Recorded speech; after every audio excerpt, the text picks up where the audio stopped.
Today on the show, Radical Ones, we answer the age-old question. Does Wolfman have nards? It's 1987's The Monster Squad. Who are you? We're the Monster Squad. It's time to get radical. Said he's having no trouble. It's simple. Hello there. It's showtime. What is this, trick-or-treat? Too late, fool! Did I do that? Good morning, Charlie. Sailor Moon, the champion of justice. Deal with it. Daddy would have gotten us Uzi. The power is yours! Get down, honey, get down! And look, I won't go far, okay? If the apocalypse comes, Hold your fire! I'm a human! Grace Jones. Thunder! Thunder! Thunder! Thundercats! Power of 3 will set us free. Power of 3 will set us free. Power of 3 will set us free. But I ain't one to gossip, so if anyone asks you, you ain't heard it from me. No, you have? No more room in hell. The dead walk here. Do-me-do-me-do!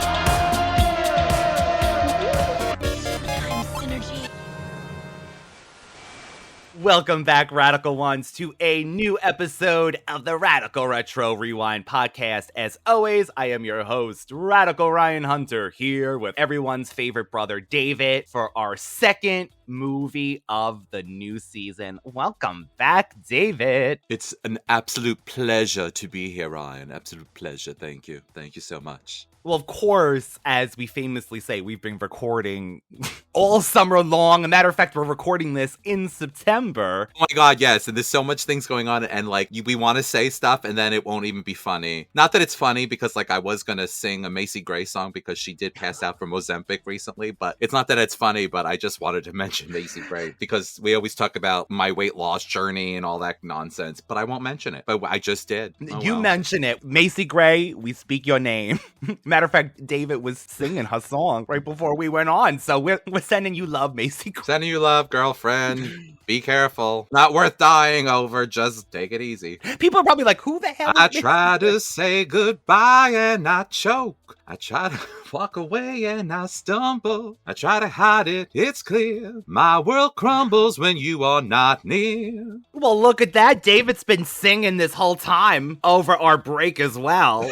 Are you gonna still be singing when we get done with today's movie? No, I loved it. I loved it. I loved it. And for all of those people out there, this movie is highly offensive. And it's highly offensive to the gay community. I would just say gay people in general because of the stuff that it said in it. So for those of people that, the naysayers out there that tend to like pick apart movies, here is a movie that would totally, if we were those type of people, cancel culture type of people, would say horrible things about this movie. But we laughed it off because we know that it's in the vein of when it was made. Exactly. Just letting you know right now, because there was many horrible references made in this movie and said, but I took it for what it's worth. I still love the movie. I don't care. You know what I mean? Like I have to, you know, this is part of what we do. Like we've done, again, I won't preach, but we've done like blaxploitation films. We've done classic films that people are like, oh my God, this is like horrible. The content where again, people were talking about the content of the movie, the time period it was in and when it was set and when it was made reflects the values of the time that the movie was made. But anyway, it's still a really good movie. Like David said, we kind of we're a retro podcast. We deal with topics all the time that people, like David said, might not think are like PC anymore, but it's good that you brought that up, David. Again, we see the beauty behind these things. And honestly, it's a little part of the movie. Did it need to be said? Probably not. No.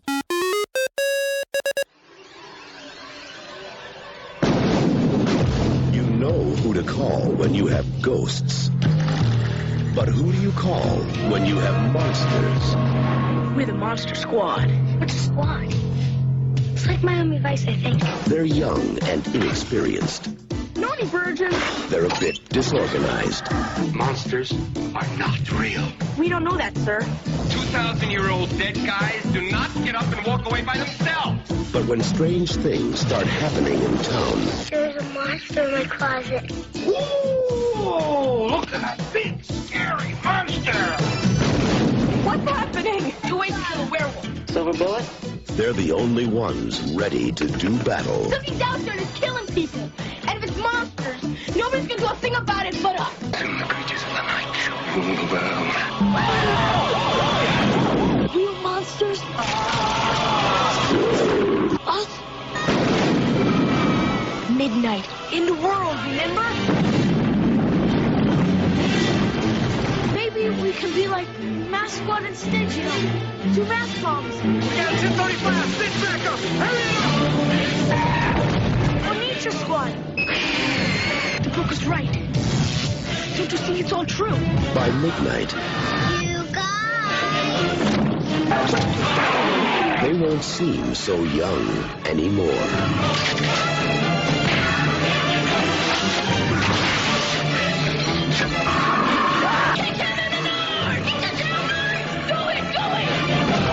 The Monster Squad.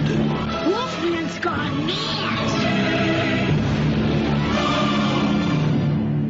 1987. Matter of fact, as of August, it just celebrated its 35th anniversary. 5 youngsters find themselves up against the combined might of Dracula, the Mummy, the Gill Man, and Frankenstein's monster, who arrive in town in search of a magical amulet. So, David, this is a film that I might say, and probably a lot of people, is the Goonies with monsters. Oh my god. It is. When did this come out compared to the Goonies? This came out about 3 or 4 years after the Goonies. I will say, David, the 2 writers actually said they had been writing this script since college. So when it finally got made, could it have just been timing with the Goonies? But the Goonies. One of my notes says it's the Goonies, Princess Bride, Lost Boys light. Little spoiler, people, the mother from the Goonies is also the mother in the Monster Squad movie. Her last name is, it's Mary Ellen Trainor. And I was making the joke to my husband that it's Megan Trainor's grandmother or something. David, I didn't even put 2 and 2 together. I didn't even put together she was the mother in the... She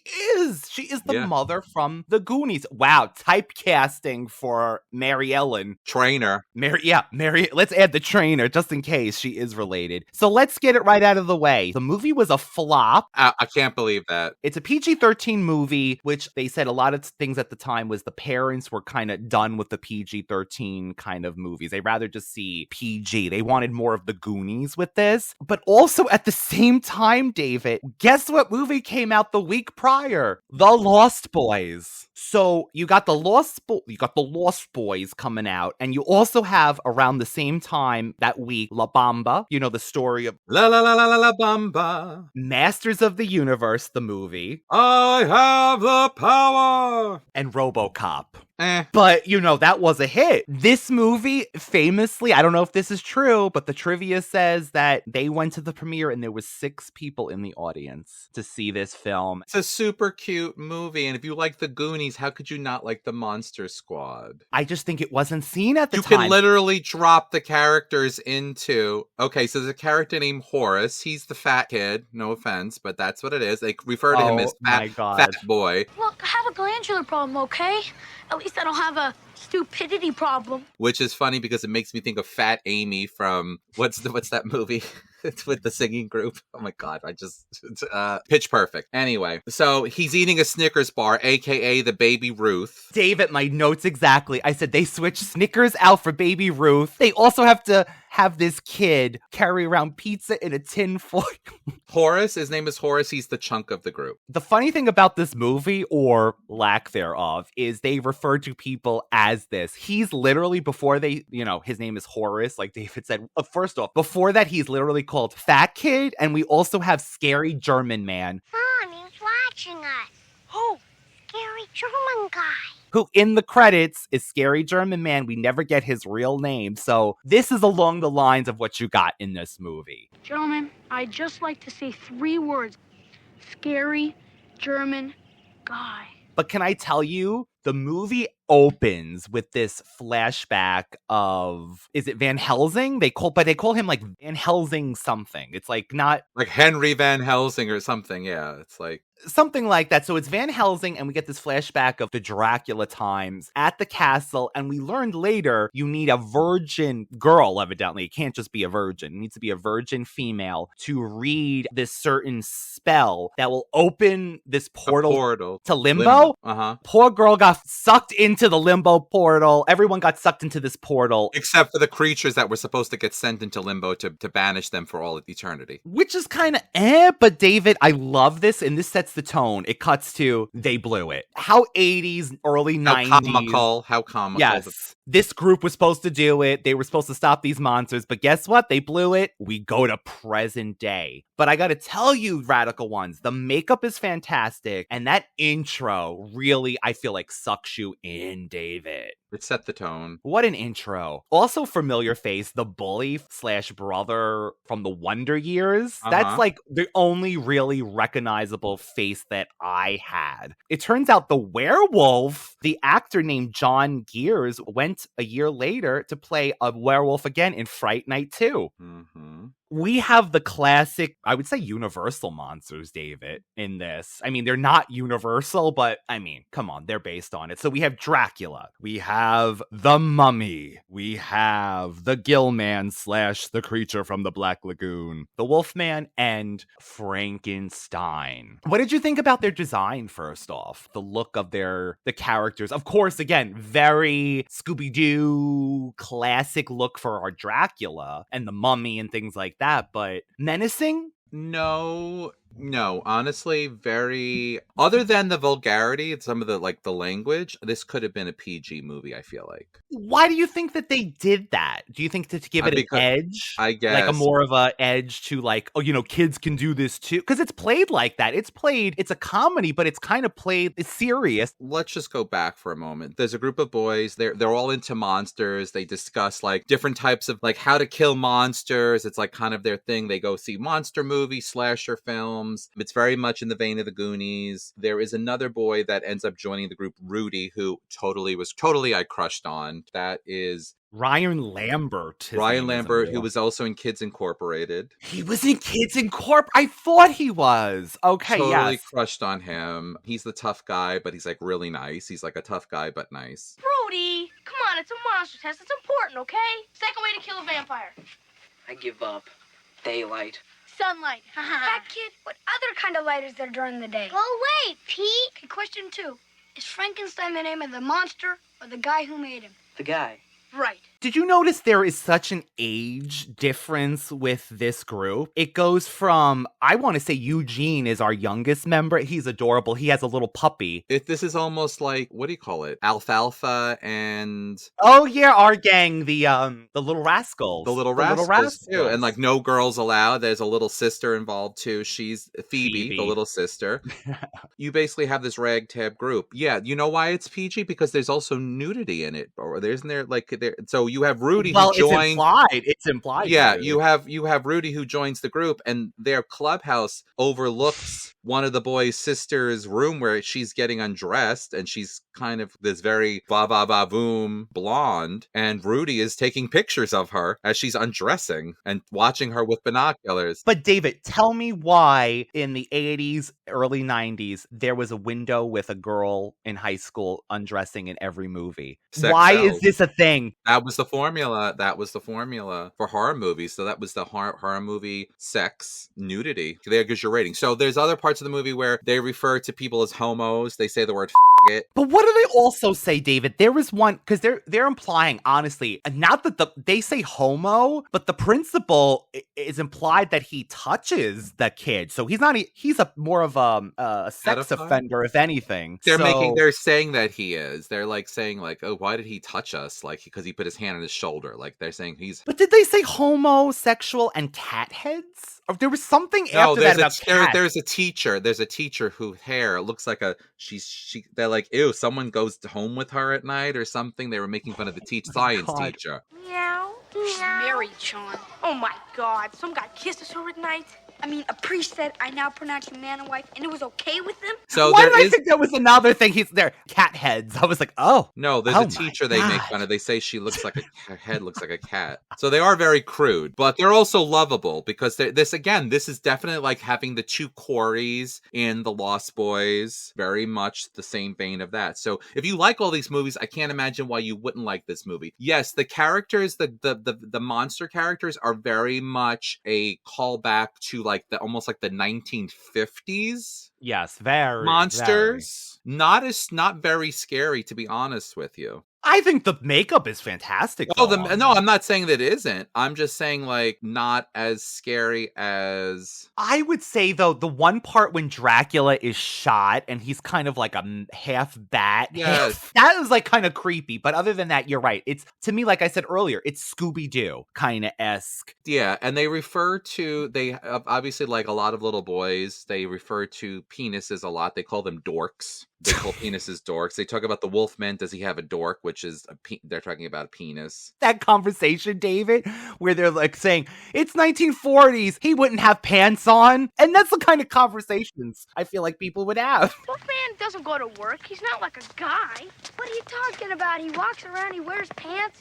He had to wear pants because those movies were made in the 40s. He had to wear them so you wouldn't see his wolf dork. So the group is the Monster Squad. We start with, they include Rudy is initiated into the clubhouse. So it is Sean as our lead, Rudy. We have Horace. We have Phoebe, Eugene. I feel like there's one more, Patrick maybe? So they age range, I swear, from like first through like a junior high where Rudy is. So they're like, besides girls, they're pretty open. If you like monsters and you can name some things about monsters, you get in there. And what is the odds, David, that they live on, to quote Buffy, the Hellmouth? Because, you know, we see that Dracula is brought on a World War II plane, the pilots say, full of corpses and crates from, I guess, Transylvania. Dracula comes alive and they kind of dump him. And while they open like the cargo hold to get rid of him, Frankenstein's monster falls down into the lake in this town. But other than that, David, where did Dracula's house come from that looked like the old house from Dark Shadows? Where did his cool grandpa monster vehicle come from? Because Dracula has this like blinding, the headlights are blinding, and he has one of those long like Gem, the rockin' coat. What is that car? That's roadster. That's what it looks like. But Dracula. So where did he get this car? He has a roadster hearse in the back of my Dracula.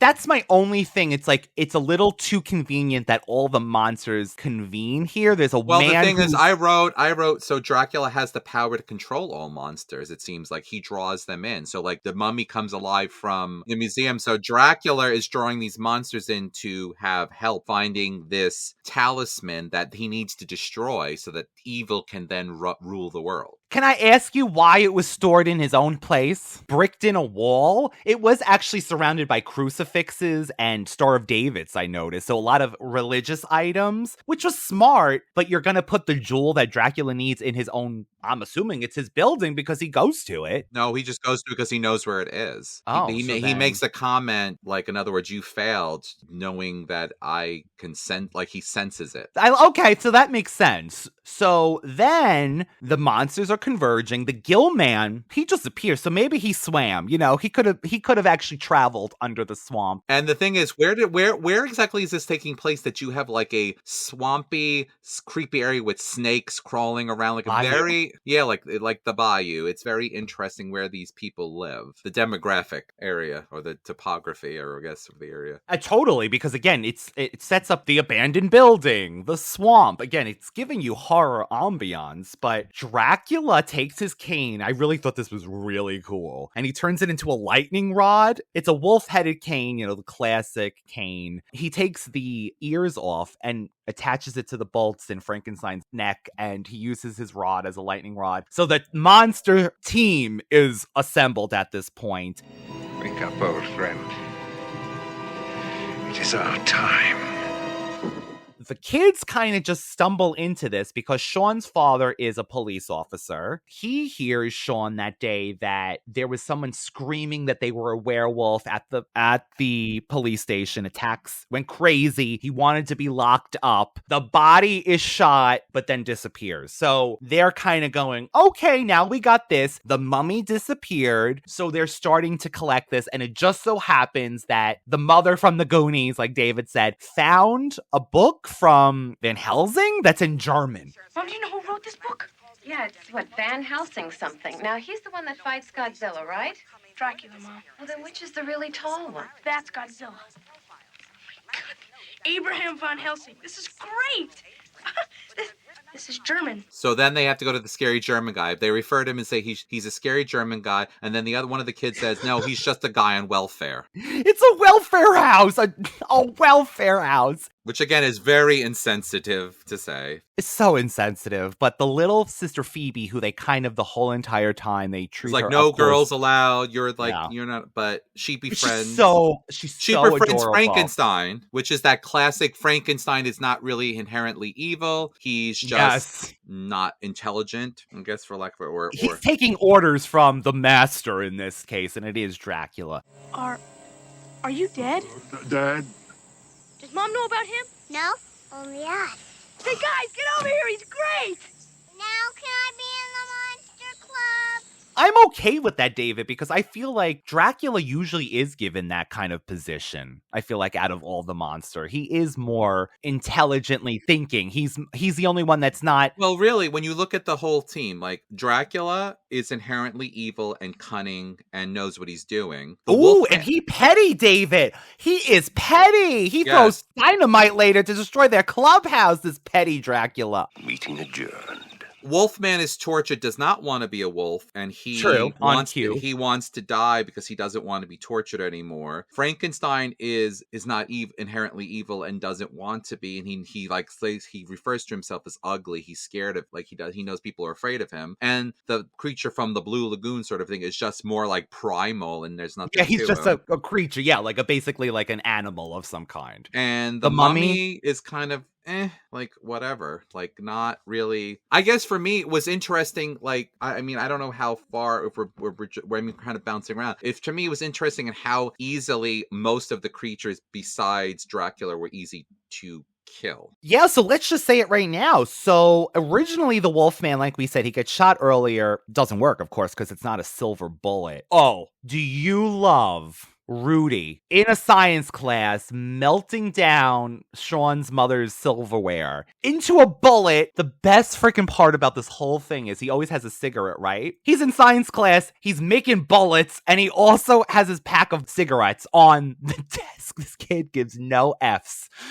That's why I liked him so much. He was a bad boy. So he makes the bullets, he makes the everything, basically all of their weapons. He's making in wood class stakes for vampires. He takes a archery, bow and arrow from archery. So he's the weapons person, but the Wolfman gets exploded with dynamite, comes back to life. The silver bullet kills him. The Gill Man, our fat kid, who is referred to fat kid half the time, Chunk / Horace, kills the Gill Man with a gun that he pulls from a poor dead police officer's hand.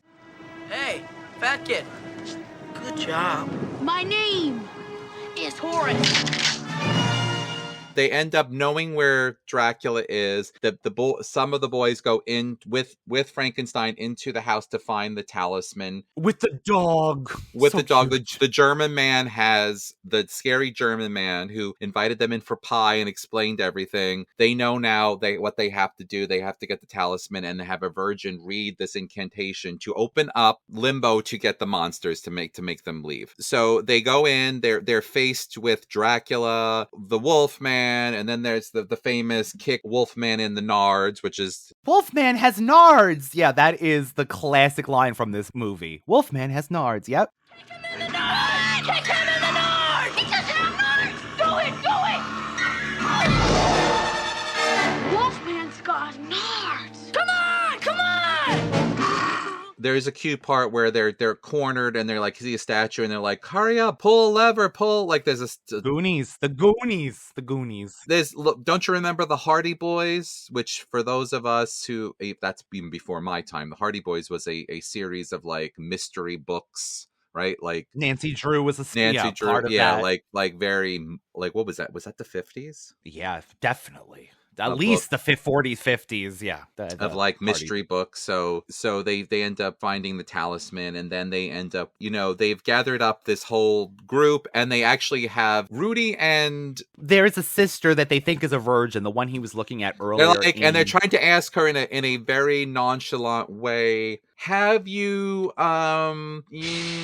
would you, because they don't, the younger boys don't even really know what being a virgin is, so it's kind of funny. Rudy's the only one. They ask him if he knows any virgins. He spits out his drink to begin with, because he's the only person that really knows what that means, because he's the older boy. Finally, they're like, are you? And then finally, Rudy goes, have you been dorked or something? We just wanted to know. Have you ever... What? Okay. What we want to know is, are you a virgin?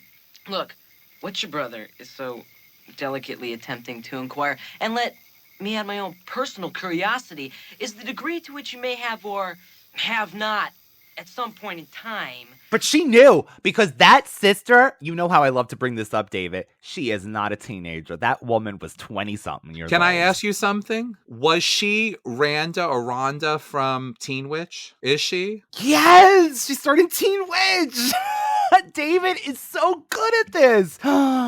She did 3 movies: Monster Squad, Nightlife, and Teen Witch. And that's how you do it, Radical Ryan. David, she's married to Brad Powell from Teen Witch.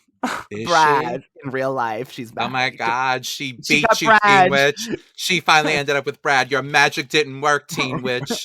She got Brad. Ooh, I love that. Oh, amazing. Amazing, David. I knew she looked familiar, but I just thought she was generic 23-year-old teenager. Love it. Love it. Love it. Love it. Thank That you. is amazing. At one point, I'm just trying to, radical ones, because we want you to seek this out. It's free on Pluto. Eugene, our youngest Monster Squad member, writes so to adorable. the army. He's the one with the dog. He writes to the so army. adorable. God, this kid is so cute, and the dog with him is so adorable. He's like a little puppy, a beagle, right? It's a beagle. Yes, a beagle. And what does he say? Army men, come quick. There's monsters, Eugene. Guess what? That's all it takes. This is like the end of Return of the Living Dead. They just show up at the end. That's the fun part of this, because that would never happen in real life. That's the cute part of this. So the long story short is the German man shows up in his vehicle. They get the talisman. They start riding. Dracula is in pursuit of them. He wants the kids dead. He wants the kids dead. The mummy tries to get them. He ends up getting his bandages unwrapped.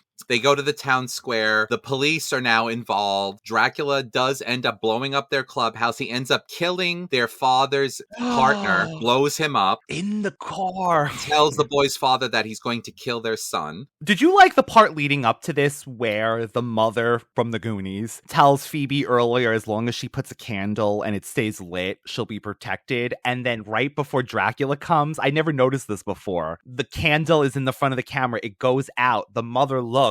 And that's when Dracula shows up again. Heady ass Dracula had to destroy that clubhouse. And he goes, meeting adjourned. You know what, Dracula? You know what? Pete. Pettiness does not look good on you, Dracula. He also calls Phoebe later a bitch. You little bitch. Which again makes these monsters, right? So that's the PG-13 part of this. Well, let's see. We've had the word homo. We've had the word bitch. We've had the SHI. I hate that word. Even though I've said all these other vulgar words, I won't say it. I don't like that word. SHIT. Just for the hell of it, though, he calls her a bitch. Semi-nudity, where she's starting to take her top off. I mean, that would be where you would get this rating from. You also get Burger King. They must have been a sponsor. You get Burger King in the background. You get the father bringing Burger King. And you also get the parents are fighting. The mother is fighting with the father because he's always at work. What a classic, though. A classic. Can I just say this? You marry somebody. Yes, your marriage is important. But if that person is the sole provider of your home and their job is what pays for everything you have, and their job calls them away because there's a massacre and they are a police officer, how dare you, sir or ma'am? How dare you? Unless they're horrible otherwise, like another That's part what I mean. of your life. If she thinks he's maybe cheating, but no, there was none how of that. dare you go after somebody because they're paying all of your bills, and yet they're not the only police officer, but if this is their job and this is your only complaint about them, and they're a good partner otherwise, and a good But he was father. a detective. So he kind of needed to go. You're screaming and yelling and your children can hear you because of the fact that he's working, but he has to work in order to keep that house over, the roof over your head, and pay the bills. He, matter of fact, says that. He said, you knew my job, basically, when you signed up for this. Because they were going to anyway, go to marriage that's a side counseling. note. That's a side note. I don't know if this was needed, It wasn't honestly. needed. It wasn't needed. We did kind of need the police, maybe the police involved, so the kids knew. But other than that, we didn't need to know that they were going to marriage counseling, that they were doing this. The one scene I will tell you, and I thought it was a really nice father-son bonding moment. And I actually think it's again, my favorite scene. It's beautiful for what it is. On the roof, watching, which I just love this ambiance of this whole fact. He's watching the drive-in movie he wanted to see earlier of like what it was like number 12, and the father it was like a joke. The father's like, he's gonna come back, the monster's coming back from the dead again, and he's gonna survive. Ha ha ha ha. Sean, it is a guy with an axe. Anyway, I thought they killed him in the last one. They did.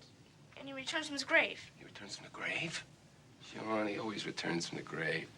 If they blew him up, put his head in a blender, and mailed the rest of the pieces to Norway, he would still return from the grave. That was part 7. It's night. It's kind of rainy. Sean is on the roof. The father comes home with Burger King after work, and he watches the movie with him on the roof. I thought that was it's a sweet moment between father and son, but also atmospheric. It has this beautiful fall, like trees. You see the horror movie playing. I think it's really cool that they live that close to a drive-in that they can use binoculars and see a movie and still hear it. On the radio. He had the radio. He should just do this all the time for free. And I mean, I wouldn't be on the roof though, David. You know me. I'm not that brave. I'd be looking from the window. There is another cute scene. Have you seen this, David? That new viral thing where people put their hands on top of each other, like doing the teamwork thing, and they see if their dog or cat or animal will put their hand on top now. Well, the dog does this way before Instagram or TikTok. My dog, Daisy, God rest her soul, used to knock my husband's telephone, his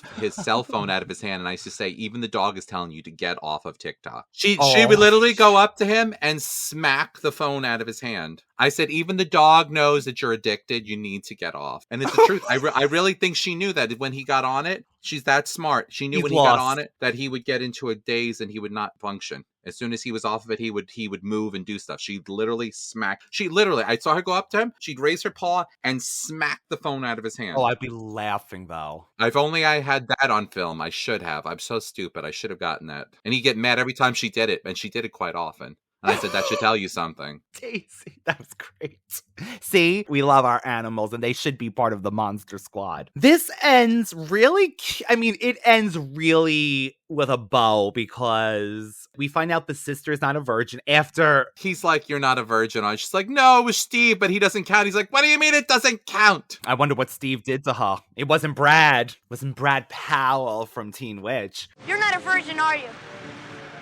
No? No, what do you mean, no? Well, Steve, but he doesn't count! The little kid Eugene goes to Phoebe. Is she a verbin or something like, is she one? Smart. Thank you, Eugene. And Scary German Man. There was that one scene where they said, I'm not a monster. And he goes, I know monsters. And they cut away to him being in the Holocaust as a Holocaust survivor. Man, you sure know a lot about monsters.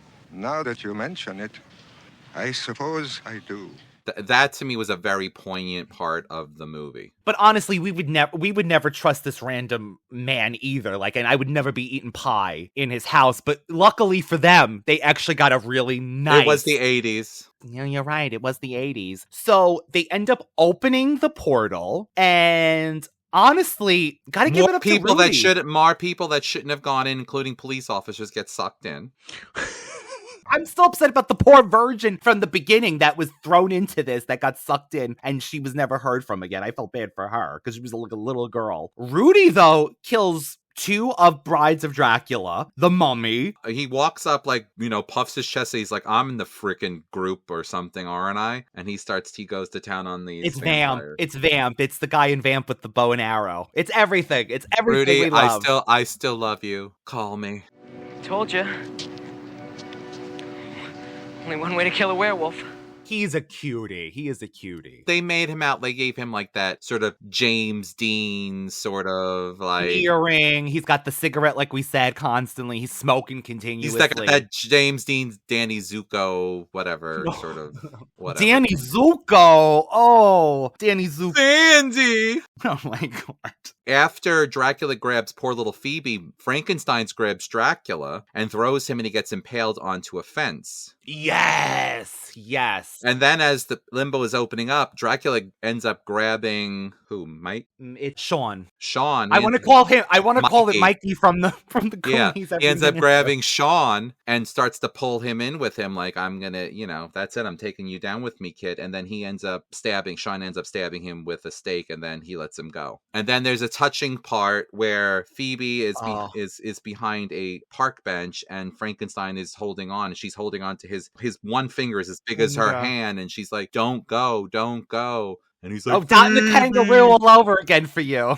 Don't bring it up. It's sad memories. Don't go. And she's grabbing onto him, and he's like, "Phoebe." And then he ends up getting sucked in, and she throws her precious, like most beloved stuffed that she had animal. the whole movie. Yep, that she had this whole entire movie, and he smiles. Oh. So there's the heartwarming part. I mean, the whole movie was heartwarming if you can get past, like we said, some of the harsher parts. Like, I mean, there's also the part where they blackmailed the sister, not showing her nude pictures to the school in order for her to cooperate to read the German. And then you find out the sister was only in the German class to hook up with boys.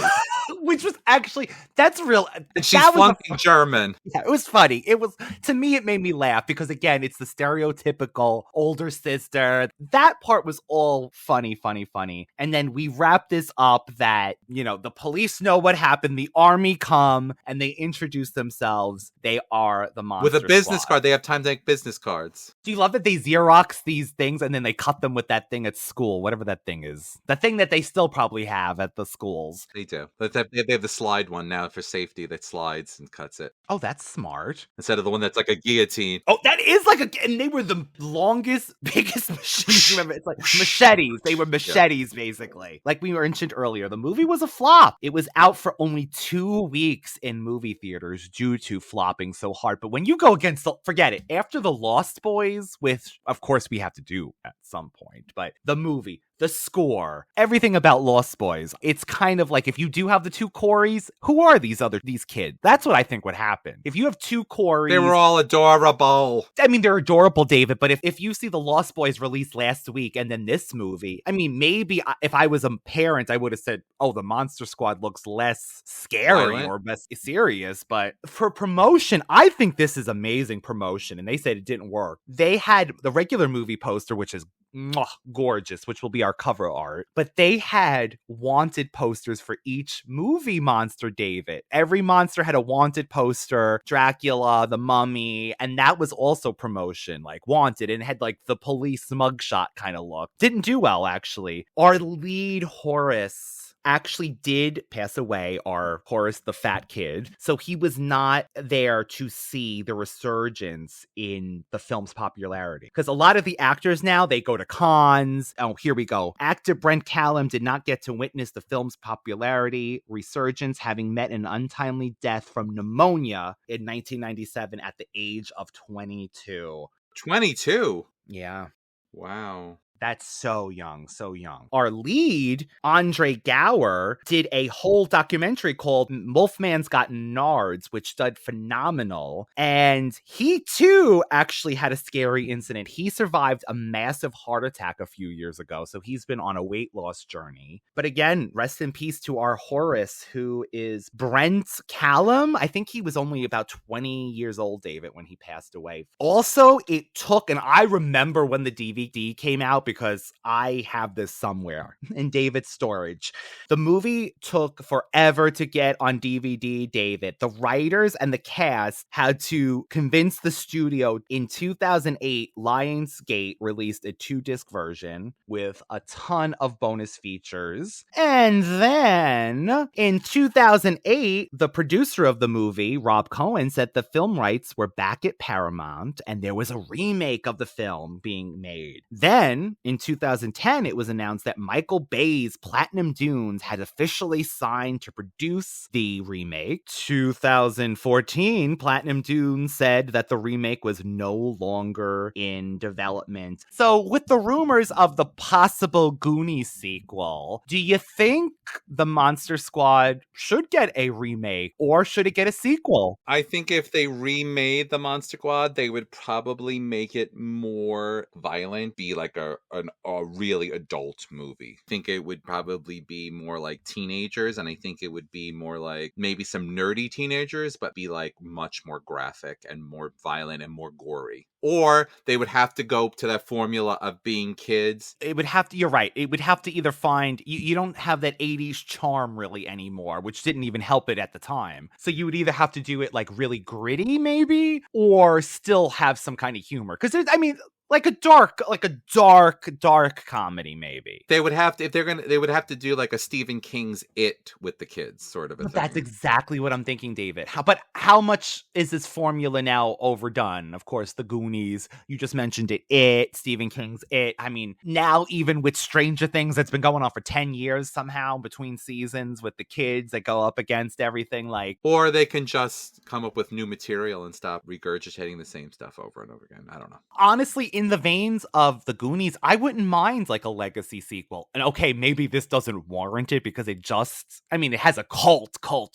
Well, I mean, the Monster Squad could work out if they come back and they have children and they have a new Monster Squad, and that's exactly. More maybe somehow somebody opens up a portal and releases some monsters, or there's other monsters that have to be taken down, like there's additional monsters in the world. Yeah, something about that portal from Limbo opens, or like the end of the movie, someone could have picked up the amulet. Some nefarious character could have picked up the amulet and walked away. Well, did you notice that scary German guy literally just throws the book like this at the end on the floor? So I'm like, I think that should be kept somewhere safe, not just thrown and discarded, because they said every 100 years, right? This is going to happen, I thought. See, I don't know, because I thought they alluded to the fact that because the monsters did not get stuck in limbo, then this would happen. But I think once they're in limbo, they can never come out. And again, the poor virgin girl that was 12 years old got sucked in. She could never come out either. All right, son. Where are they? Where are the monsters? Mommy came in my house. So, all in all, highly recommended, David. I mean, if you want a blast from the past that has humor and also fantastic special effects, there's not one point in this movie that I didn't go, oh, that looks fake. It was cute. Cheap. It was cute. It was, if you like the Goonies and you like all that type of thing, I think it's worth watching. And I think that it was cute. I think that you'll find some of the characters endearing. Obviously, there's some sort of like crude humor, but not really horribly crude. You'll enjoy it. Yeah, it's one of those sort of Goonies adventure. It's definitely that genre of time. If you enjoy that type of thing, like that Indiana Jones, Star Wars, Goonies, that kind of era. If you like that sort of thing, then go for it. What are you going to lose? It's free to watch. On Pluto TV, of course, we always encourage you, seek out the physical media because we don't know how long that's going to be out there. You know, it could be expired right now, could be out of print. So seek the physical media out too, especially if you're a fan of this movie. We are back next week with Thundercats, and then, of course, we end the month with our Halloween special, which is The Blair Witch Project, which David, Rob, and myself will all be reviewing. And actually, David, we're going to drop that on Halloween Day. Oh my God, that's my wedding anniversary. It is actually. What are you coming up on? 9 years. 14 years together. It'll be 9 years married. Wow. Also, happy birthday to David. I believe this is dropping close to the 18th of October. Let me just double check. Oh my God, this is David's birthday. Today is the 18th when this is being released. So please join me in wishing our amazing brother David a happy birthday. 25th birthday. It's so amazing. It's amazing how I was able to watch a movie that's 35 years old. I was just going to say, you're younger than the Monster Squad. Originally. So amazing. Yes. Oh my God. And please... The youth. Ryan, I told you we have to appeal to the younger audience. Now shut up. That's true. Matter of fact, oh God, I don't even know what I'm saying. So please wish David a happy birthday and a happy 25th birthday at Universal Appeal 2020. All one word on. I can't even get the words out. All one word on Instagram. Everybody's favorite younger brother. Mine is so old. And you could always reach the Radical Retro Rewind podcast. One word on Instagram, TikTok, YouTube, and beyond. Join us again next week for Thundercats if you are one of our beautiful bunglers. And on Halloween Day, 2 days before Friday, you get an episode 2 days earlier. Join us for our Blair Witch Project Halloween Spooktacular. Take your Dramamine, because when you watch that, you always get that flipping around those cameras. Get your Dramamine. And remember to call the Monster Squad, right? At the end of the day, call the Monster Squad, David. And don't go into the woods with people you barely know, for God's sake. And as always, stay radical ones. Thank you for joining us. And again, if you have it in your heart and your time to leave us a review on Apple, Spotify, or wherever you listen to us, it would greatly be appreciated. Even if you don't have it in your heart and you don't have the time, just do it. Please think of us. Even if you're the most heartless person in the world. Think of us fondly, please. Think of us fondly. Anything, people, anything. And kick the Wolfman in his nards. I've never said that word besides this quote. Have you ever used the word nards, David? Nards? No, but wasn't there an infomercial that for wax removal called Nads? That was like a green gel from Australia. Wasn't it called Nads? And it was like a green gloopy gel that people would put on. It was supposed to be like this amazing hair removal thing. Leah, we speak your name. Tell us about Nards. Or Nads. Oh, well, you gotta look that up before we end this podcast now. Wolfman's got Nards. Nads hair removal. Product expertly formulated to help remove unwanted hair with confidence. Oh, so then there you go. And you could use it on your Nards. Oh my God. If you're into that kind of thing. I think it says it was supposed to be from Australia. Aussie. It is Australia. Oh, there you go. Leah, we're going to need some. You know, Ryan, I think you're very insensitive. Just because she lives in a certain region of the world, that she knows the creator of Nads too? Leah's so smart that she will know. And she will find the person who created Nads. Oh my God, David. Goodbye, Radical. Before he tanks the whole podcast, goodbye, people.